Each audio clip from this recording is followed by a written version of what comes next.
வணக்கம். இன்றைய நாளில் நடைபெற்ற முக்கிய நிகழ்வுகளை விரைவாகவும் சுருக்கமாகவும் மின்னல் செய்திகள் தொகுப்பில் பார்க்கலாம்.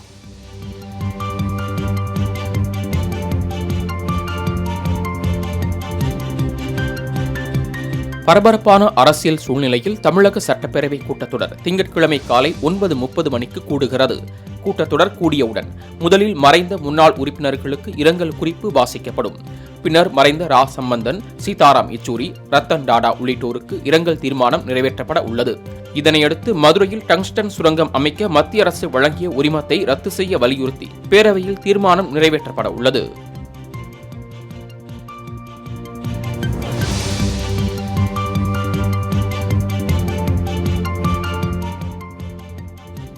கடலூர் மாவட்டத்தில் பெஞ்சல் புயலால் பாதிக்கப்பட்ட பகுதிகளை மத்திய குழுவினர் நேரில் சென்று ஆய்வு மேற்கொண்டனர்.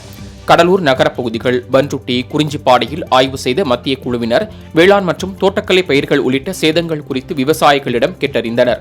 அதனைத் தொடர்ந்து அழகியநத்தம் பகுதியில் வெள்ளத்தால் பாதிக்கப்பட்ட நெற்பயிர்களையும் அதிகாரிகள் பார்வையிட்டனர்.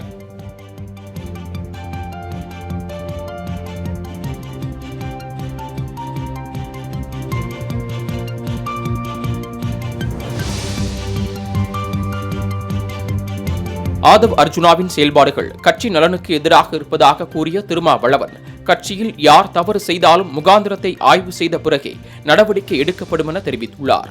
மேலும் திமுக கூட்டணியின் கட்டுக்கோப்பை சீர்குலைக்க சதி நடப்பதாக குற்றம் சாட்டிய திருமாவளவன், அதற்காக விடுதலை சிறுத்தைகள் கட்சியை சிலர் கருவியாக பயன்படுத்த முயற்சிப்பதாகவும் கூறினார். புதிய கூட்டணியில் இடம்பெற வேண்டிய தேவை விசிகாவுக்கு இல்லை எனவும் அவர் திட்டவட்டமாக தெரிவித்தார்.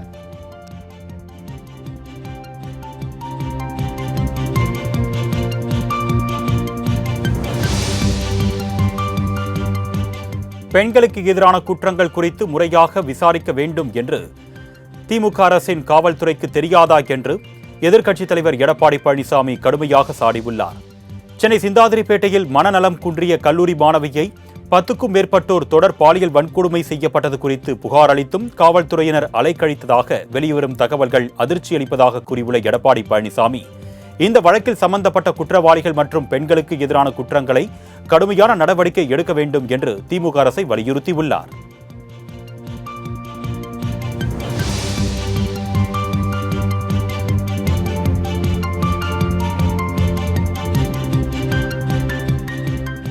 புயலால் பாதிக்கப்பட்ட மக்களை நேரில் சந்திக்காமல் தனியார் மண்டபத்தில் நிவாரண நிதி வழங்கியவர் அரசியல் களத்தில் எப்படி நிற்பார் என தாவேகா தலைவர் விஜய் குறித்து அமைச்சர் KKSSR ராமச்சந்திரன் விமர்சித்துள்ளார். சாத்தூர் அருகே உயர்மட்ட மேம்பாலம் கட்டும் பணியினை ஆய்வு செய்த அவர் செய்தியாளர்களை சந்தித்தார். அப்போது பெஞ்சல் புயல் காரணமாக மத்திய அரசு கொடுத்த நிதி போதவில்லை என்றும், புதிதாக கட்சி ஆரம்பித்தவர்களும் ஏற்கனவே உள்ள பழைய கட்சியை சார்ந்தவர்களும் திராவிட முன்னேற்றக் கழகத்தை மையப்புள்ளியாக வைத்துதான் பேச வேண்டியது உள்ளது என்றும் அவர் தெரிவித்தார். விஜய் ஒரு அரசியல்வாதியாக திராவிட முன்னேற்ற கழகம் அங்கீகாரம் செய்யவில்லை.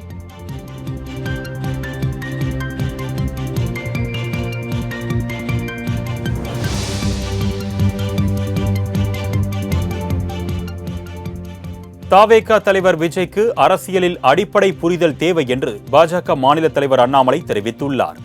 கோவையில் செய்தியாளர்களை சந்தித்த அவர், நடிகராக இருந்து இப்பொழுதுதான் விஜய் அரசியலுக்கு வந்துள்ளார், அவருக்கு அரசியலின் அடிப்படை புரிதல் தேவை என்று தெரிவித்தார். மேலும் விஜய் மணிப்பூர் செல்ல தயாராக இருந்தால் அவருடன் மணிப்பூர் சென்று அங்குள்ள கள நிலவரத்தை எடுத்துரைக்க தயாராக இருப்பதாக கூறினார். மணிப்பூரில் யாருக்கும் பிரச்சனை ஏற்படாத வகையில் மத்திய அரசு தீர்வு கண்டு வருவதாகவும் விளக்கமளித்தார்.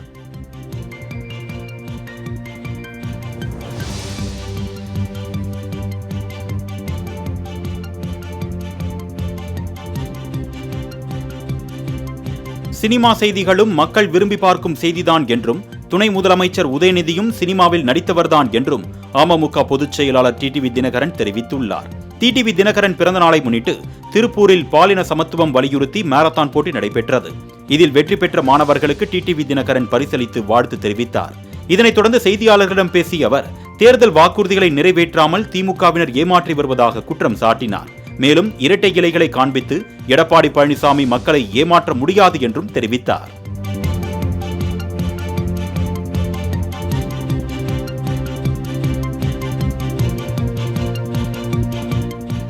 வரும் 2026 சட்டமன்ற தேர்தலில் 200 தொகுதிகளிலும் ஜெயித்து விடுவோம் என்று திமுக சொல்வது இந்த ஆண்டின் மிக சிறந்த நகைச்சுவை என்று கூறிய செல்லூர் ராஜு, 234 தொகுதிகளிலும் திமுக தனித்து நிற்க தயாரா என்றும் சவால் விடுத்தார். மதுரையில் செய்தியாளர்களுக்கு பேட்டியளித்த அவர், திருமாவளவனுக்கு கூட்டணி கட்சிகளின் அழுத்தம் உள்ளதாக விஜய் கூறியது 100% உண்மை என்றும் கூறினார்.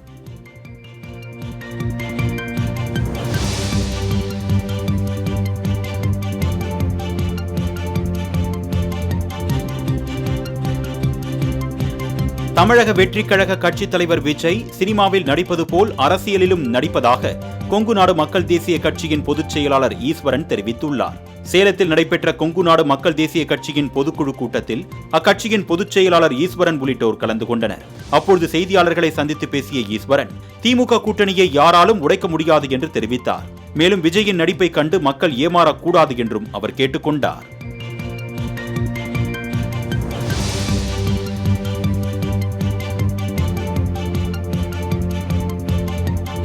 உதயநிதி தரக்குறைவாக கருத்து கூறுவது புதிய விஷயம் இல்லை என்று நடிகை கஸ்தூரி தெரிவித்துள்ளார். திருச்சி மாவட்டம் ஸ்ரீரங்கத்தில் நடிகை கஸ்தூரி செய்தியாளர்களை சந்தித்து பேசினார். அப்பொழுது 2026 திமுக கூட்டணி மைனஸ் ஆகிவிடும் என்று விஜய் சொன்னது உண்மையாக மாறினால் அவரது வாயில் சர்க்கரை போடுவேன் என்று கூறினார். மேலும் உதயநிதி தரக்குறைவாக கருத்து கூறுவது புதிய விஷயம் இல்லை என்று கூறிய கஸ்தூரி, ஏற்கனவே அவர் சனாதனத்தையும் ரஜினியையும் பற்றி விமர்சித்திருந்ததாக தெரிவித்தார்.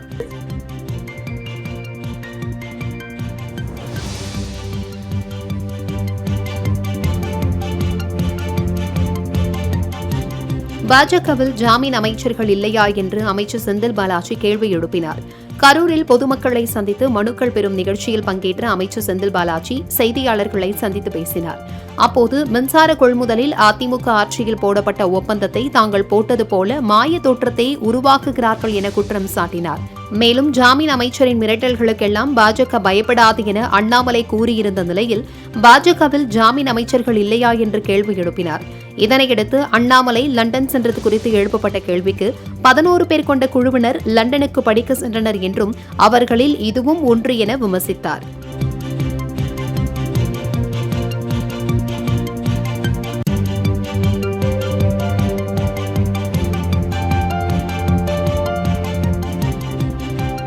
சென்னை மற்றும் தூத்துக்குடி மாவட்டங்கள் வெள்ளத்தால் பாதிக்கப்பட்ட போது 6000 ரூபாய் வழங்கிவிட்டு கடலூர், திருவண்ணாமலை, விழுப்புரம் மாவட்டங்களுக்கு வெறும் 2000 ரூபாய் வழங்குவதுதான் திராவிட மாடல் அரசா என பாமக தலைவர் அன்புமணி ராமதாஸ் கேள்வி எழுப்பியுள்ளார்.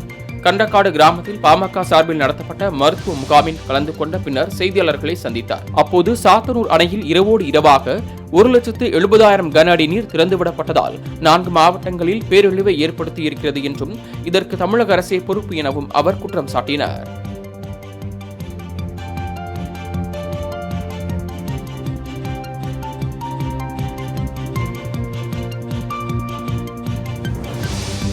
மதுபான சில்லறை விற்பனை கடைகளில் நுகர்வோர் விரும்பி கேட்கும் மதுபானங்களுக்கு உண்டான ரசீதுகள் கண்டிப்பாக வழங்கப்பட வேண்டும் என்றும், நுகர்வோர்களுக்கு மதுபானங்களை விற்பனை செய்யும் போது மட்டுமே ஸ்கேன் செய்து விற்கப்பட வேண்டும் என்றும் டாஸ்மாக் நிர்வாகம் தெரிவித்துள்ளது.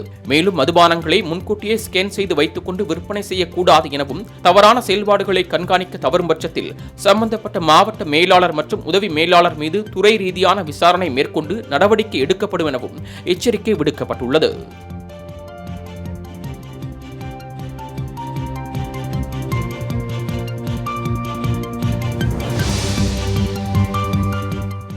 பல்லடம் அருகே சேமலைக்கவுண்டம்பாளையம் பகுதியில் ஒரே குடும்பத்தைச் சேர்ந்த 3 பேர் கொலை செய்யப்பட்ட சம்பவம் பரபரப்பை ஏற்படுத்தியது. கடந்த 29ஆம் தேதி அரங்கேறிய இக்கொலை சம்பவம் தொடர்பாக போலீசார் 14 தனிப்படைகள் அமைத்து விசாரணை மேற்கொண்டு வருகின்றனர்.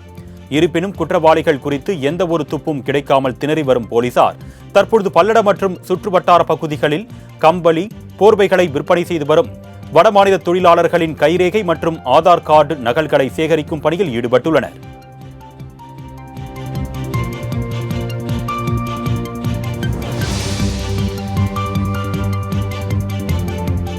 மதுரை எய்ம்ஸ் மருத்துவமனை வரும் 2027ஆம் ஆண்டு பிப்ரவரி மாதம் பயன்பாட்டிற்கு வரும் என்று தெரிவிக்கப்பட்டுள்ளது.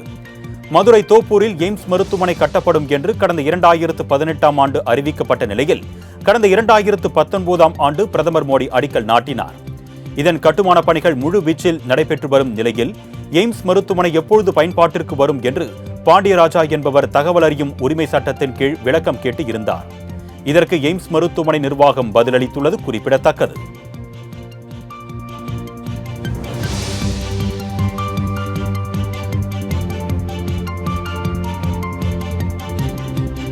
எல்லை தாண்டி மீன்பிடித்ததாக கூறி ராமேஸ்வரம் மண்டபம் பகுதியைச் சேர்ந்த 8 மீனவர்களை இலங்கை கடற்படையினர் கைது செய்தனர்.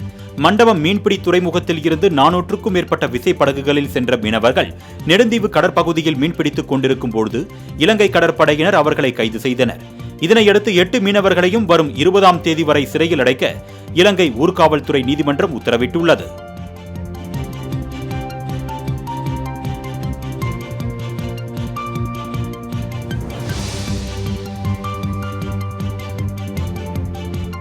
திருவண்ணாமலை அண்ணாமலையார் மலையை புவியியல் மற்றும் சுரங்கத்துறை தொழில்நுட்ப வல்லுநர் குழுவினர் ஆய்வு மேற்கொண்டனர்.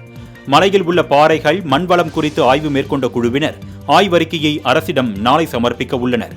இந்த குழு அளிக்கும் அறிக்கையை பொறுத்தே 2500 பக்தர்களை மலையேற அனுமதிக்கலாமா வேண்டாமா என்பது குறித்து முடிவு எடுக்கப்படும் என்று மாவட்ட ஆட்சியர் தெரிவித்துள்ளார்.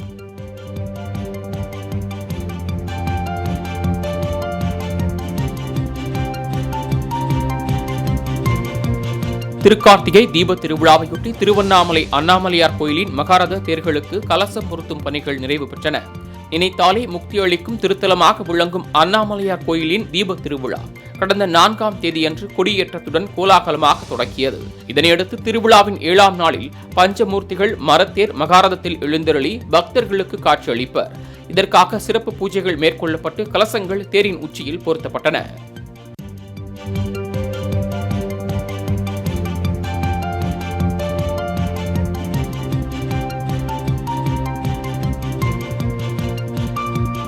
சென்னை தாம்பரத்தில் குடிநீர் குழாயில் கலந்து வந்த கழிவு நீரால் 60க்கும் மேற்பட்டோர் பாதிக்கப்பட்டுள்ளனர். தாம்பரம் மாநகராட்சிக்கு உட்பட்ட பல்லாவரம், காமராஜபுரம், கரிகால நகர் உள்ளிட்ட பகுதிகளில் குடிநீர் குழாயில் கழிவுநீர் கலந்து வந்ததாக கூறப்படுகிறது. இதுகுறித்து அப்பகுதி மக்கள் மாநகராட்சி நிர்வாகத்திடம் அளித்த புகாரின் பேரில் அவற்றை சரி செய்துள்ளனர். ஆனால் சரி செய்த குடிநீர் குழாயில் மீண்டும் கலந்து வந்த கழிவுநீரை பருகிய 60க்கும் மேற்பட்டோர் வயிற்றுப்போக்கு மற்றும் வாந்தியால் பாதிக்கப்பட்டுள்ளனர். இந்நிலையில் குடிநீர் குழாயில் பீரிட்டு கொண்டுவரும் கழிவுநீரின் வீடியோ காட்சி தற்போது வெளியாகி வைரலாகி வருகிறது.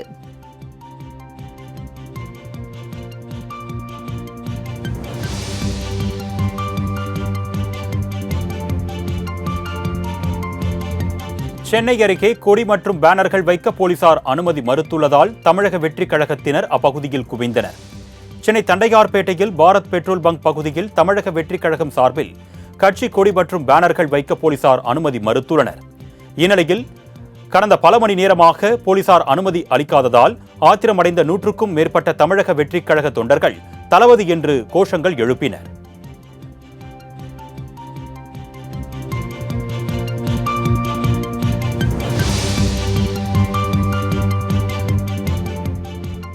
சென்னை அடுத்த குரோம்பேட்டை அரசு மருத்துவமனையில் நிவாரணம் வழங்க அனுமதி மறுத்ததால் அதிகாரிகளுடன் தாவேகா கட்சியினர் வாக்குவாதத்தில் ஈடுபட்டனர். பல்லாவரத்தில் கழிவுநீர் கலந்த குடிநீர் குடித்து பாதிக்கப்பட்ட மக்களுக்கு பிரெட், பிஸ்கட், ரஸ்க் உள்ளிட்ட நிவாரணப் பொருட்கள் வழங்க தாவேகா கட்சியினர் மருத்துவமனைக்கு வந்தனர். அப்பொழுது அவர்களுக்கு மருத்துவமனை நிர்வாகம் மற்றும் காவல்துறையினர் அனுமதி மறுத்ததால் பாதிக்கப்பட்ட மக்கள் வெளியே வந்து நிவாரணப் பொருட்களை வாங்கிச் சென்றனர். பாஜக, தேமுதிக, அதிமுக உள்ளிட்ட கட்சிகள் நிவாரணப் பொருட்கள் வழங்க அனுமதிக்கப்பட்ட நிலையில் தாவேகாவை மட்டும் வழங்க விடாமல் தடுத்ததாக அக்கட்சியினர் குற்றம் சாட்டினர்.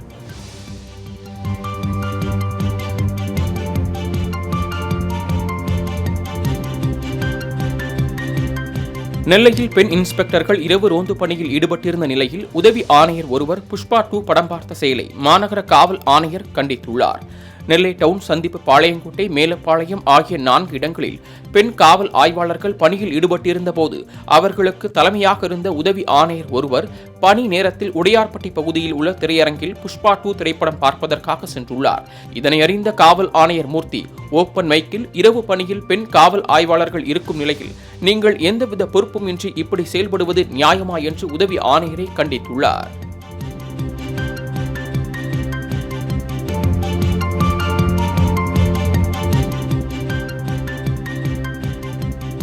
கேரள மாநிலம் கோட்டை மாவட்டம் வைக்கம் பகுதியில் கட்டப்பட்ட பெரியார் நினைவகம் மற்றும் நூலகத்தை தமிழக முதலமைச்சர் மு.க. ஸ்டாலின் திறந்து வைக்க உள்ளார். வைக்கம் பகுதியில் கட்டப்பட்டுள்ள பெரியார் நினைவகத்தில் அவரின் வாழ்க்கை வரலாற்றை விவரிக்கும் புகைப்படங்கள் அடங்கிய புகைப்பட கண்காட்சி கூடம், நூலகம் உள்ளிட்டவை அமைக்கப்பட்டுள்ளன. இந்நிலையில் வரும் 12ஆம் தேதி நடைபெறவுள்ள பெரியார் நூற்றாண்டு நிறைவு விழாவில் கலந்து கொள்வதற்காக 11ஆம் தேதி கேரளா செல்லும் முதல்வர் மு.க. ஸ்டாலின் அங்கு நினைவகத்தை திறந்து வைப்பார் என்றும் இந்த விழாவிற்கு அம்மாநில முதலமைச்சர் பினராயி விஜயன் தலைமை தாங்குவதாகவும் தகவல்கள் தெரிவிக்கின்றன.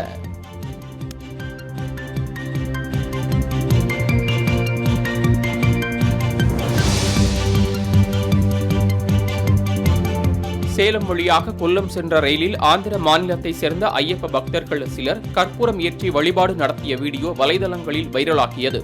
திருப்பதியிலிருந்து சேலம் வழியாக கொல்லம் செல்லும் வாராந்திர எக்ஸ்பிரஸ் ரயிலில் ஆந்திர மாநிலத்தை சேர்ந்த ஐயப்ப பக்தர்கள் சிலர் கற்பூரம் ஏற்றி வழிபாடு நடத்தியுள்ளனர். இதனை ரயிலில் பயணம் செய்த சக பயணி ஒருவர் தனது செல்போனில் வீடியோ எடுத்து சமூக வலைதளங்களில் பதிவிட்டுள்ளார். தற்போது இந்த வீடியோ வைரலானதை அடுத்து சேலம் ரயில்வே போலீசார் இச்செயலில் ஈடுபட்ட ஐயப்ப பக்தர்கள் மீது வழக்கு பதிவு செய்து விசாரணை மேற்கொண்டு வருகின்றனர்.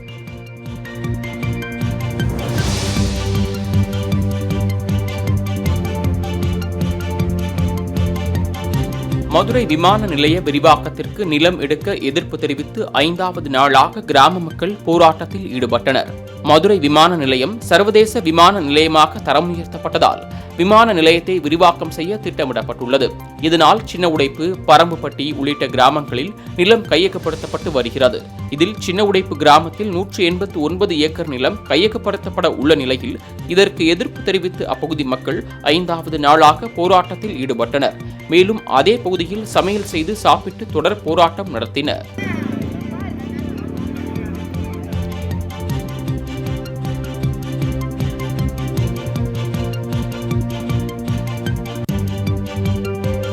சென்னையில் இருந்து மலேசியா செல்ல இருந்த விமானத்தில் திடீரென ஏற்பட்ட தொழில்நுட்ப கோளாறு காரணமாக ரத்து செய்யப்பட்டது.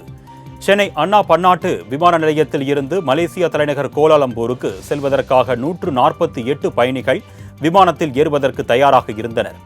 இந்நிலையில் அந்த விமானத்தில் தொழில்நுட்ப கோளாறு ஏற்பட்டது.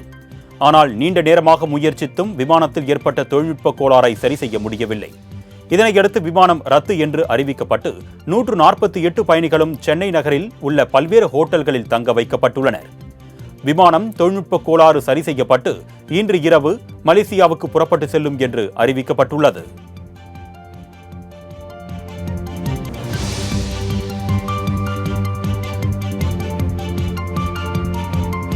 திருப்பூரில் அமமுக பொதுச் செயலாளர் டிடிவி தினகரன் பங்கேற்ற விழாவில் திடீரென கடவுளே அஜித்தே என மாணவர்கள் கோஷம் போட்டதால் அவர் குழம்பி போனார். டிடிவி தினகரன் பிறந்தநாளையொட்டி திருப்பூரில் பள்ளி மாணவர்கள் பங்கேற்ற மாரத்தான் போட்டி நடைபெற்றது. இதில் வெற்றி பெற்ற மாணவர்களுக்கு டிடிவி தினகரன் பரிசளித்து வாழ்த்து தெரிவித்த போது திடீரென மாணவர்கள் கடவுளே அஜித்தே என கோஷம் போட்டதால் அவர் குழம்பி போனார்.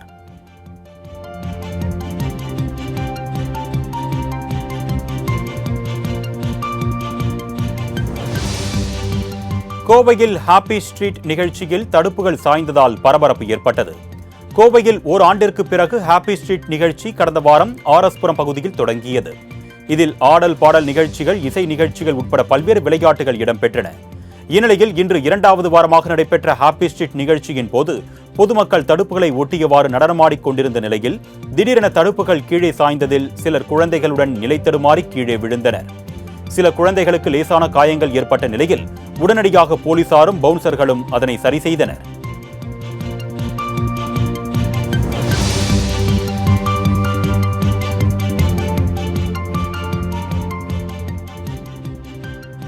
காவேரிப்பட்டினம் அருகே சாலையின் நடுவே உள்ள புளிய மரத்தை அகற்றாமல் புதியதாக சாலை அமைக்கப்பட்டதால் விபத்து ஏற்படும் அவல நிலை ஏற்பட்டது. கிருஷ்ணகிரி மாவட்டம் காவேரிப்பட்டினம் பகுதியில் கலைஞர் நகர்ப்புற மேம்பாட்டு திட்டத்தின் கீழ் 57 லட்சம் ரூபாய் மதிப்பீட்டில் அந்த பகுதியில் சாலை அமைக்கும் பணி நடைபெற்று வருகிறது. இதில் சாலை அமைக்கும் இடத்தில் சாலையின் நடுவே உள்ள புளிய மரத்தை அகற்றாமல் தார் சாலை அமைக்கப்பட்டுள்ளது. இந்த சாலையில் 4 சக்கர வாகனங்கள் செல்ல முடியாத அவல நிலை ஏற்பட்டுள்ளது. எனவே இந்த சாலையில் உள்ள புளிய மரத்தை அப்புறப்படுத்த வேண்டும் என வாகன ஓட்டிகள் கோரிக்கை விடுத்துள்ளனர்.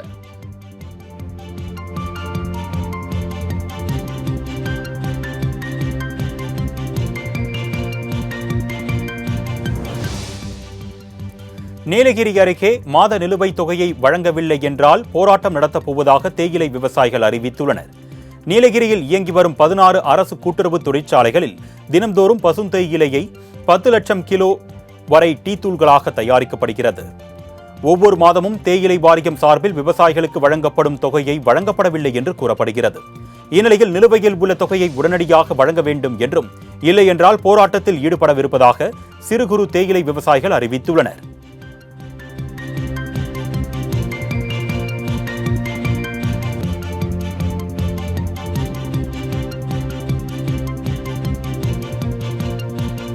கொடைக்கானலில் 2 ஆண்டுகளுக்கு ஒருமுறை கொண்டாடப்படும் சேத்தாண்டி திருவிழா கோலாகலமாக நடைபெற்றது. ஆண்கள் அனைவரும் ஒன்று திரண்டு ஒருவர் மீது ஒருவர் சேற்றை வீசி சேத்தாண்டி வேடமிட்டும் வண்ண பொடிகள் தூவியும் ஊர்வலமாக சென்று முத்தாலம்மன் கோயிலில் வழிபாடு செய்தனர்.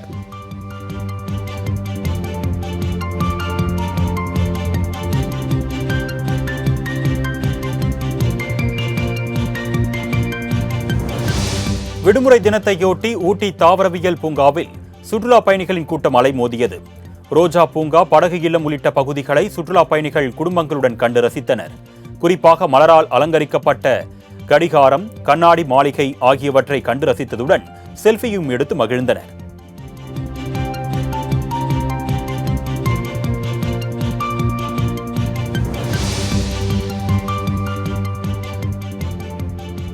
சேலம் மாவட்டம் ஏற்காட்டிற்கு கடந்த 2 வாரங்களுக்கு பின் சுற்றுலா பயணிகள் வருகை தர துவங்கி இருப்பதால் அங்குள்ள வியாபாரிகள் மகிழ்ச்சி அடைந்துள்ளனர்.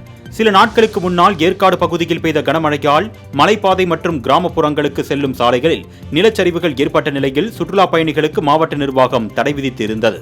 இந்நிலையில் சாலைகள் சீரமைக்கப்பட்டதை தொடர்ந்து விடுமுறை நாளான ஞாயிற்றுக்கிழமையில் சுற்றுலா பயணிகள் வருகை தந்தனர். இருப்பினும் குறைந்த அளவே பொதுமக்கள் வருகை தந்ததால் அண்ணா பூங்கா, ஏரி பூங்கா, ரோஜா தோட்டம் போன்ற இடங்கள் வெறிச்சோடிய காணப்பட்டது.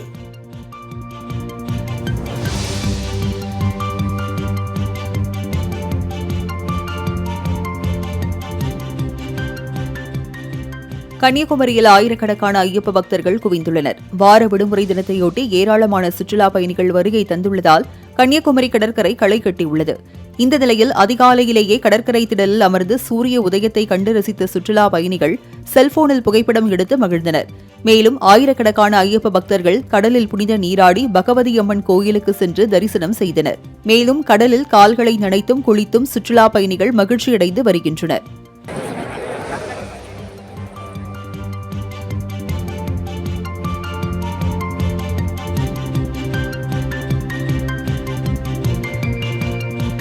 சென்னை காசிமேட்டில் மின்வரத்து அதிகரிப்பால் மீன்களின் விலை குறைந்துள்ளது.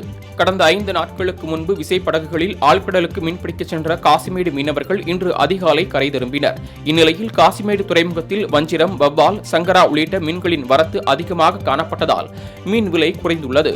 வஞ்சிரம் மீன் கிலோ 700 ரூபாய்க்கு விற்பனை செய்யப்பட்டது. இதனால் மீன்பிரியர்கள் அதிக அளவில் மீன்களை வாங்கிச் சென்றனர். இதேபோல வியாபாரிகளும் விற்பனை செய்வதற்காக தேவையான மீன்களை வாங்கிச் சென்றதால் காசிமேடு மீன்பிடி துறைமுகத்தில் திருவிழா போல காட்சியளித்தது.